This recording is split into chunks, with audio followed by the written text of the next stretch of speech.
Magandang buhay! Hello guys! For today's video, gagawa po tayo ng super easy homemade Rocky Road ice cream. 4 lang pong ingredients ang kailangan natin guys. Sobrang dali lang din gawin. Marshmallow, cocoa, creamy sada or creme densada, chilled overnight po yan guys ha, at peanut.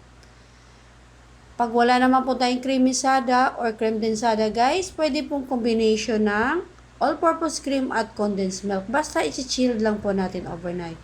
Tapos, i-whip natin to guys hanggang sa magdoble ang dami ng ating creamy sada.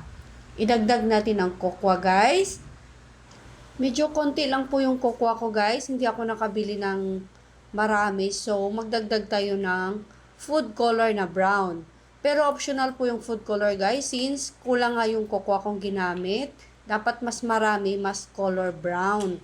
Or titikman nyo po guys kung medyo mapait na po siya. Pero mas masarap din namang medyo mapait-pait na matamis sa ating ice cream na Rocky Road. Ayan, idagdag natin ang marshmallow guys. Pwedeng puti talagang marshmallow dyan guys. Kasi ang original na Rocky Road, puti naman ang marshmallow. Wala tayong makitang puting marshmallow. Tapos malalaki din yung marshmallow ko.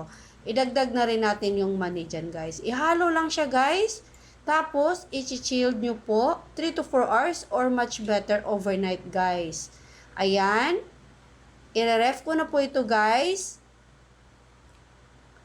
Overnight ko po i-ref to guys. Pero kung nagmamadali po kayo, pwede pong 3 to 4 hours guys. Basta sa freezer mismo nyo lagay para maging matigas na ang ating ice cream. Ayan na siya guys. I-ref ko na.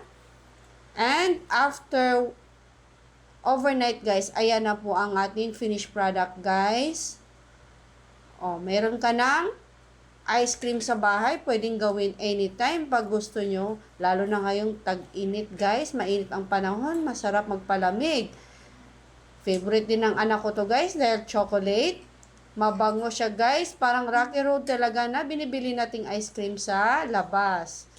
Ayan, naging colorful na rin ang ating Rocky Road. May pink, may yellow dahil ang ginamit nating marshmallow ay pastel color, hindi siya puti. Gusto ko sana puti talaga guys kasi yung sa mga nabibili nating ice cream sa supermarket or sa groceries, puti po yung marshmallow niya guys. Pero okay na rin yan kasi colorful naman siya tingnan. Ayan guys, tikman po natin to guys. May hawig po ito guys ha. Nakakain nating Rocky Road sa labas na ice cream. Promise guys. Try nyo pong gawin sa bahay nyo guys. Madali lang. Simple at madaling gawin guys. Ayan. Let's eat guys. Yummy yummy. Thank you for watching. God bless. See you in my next video.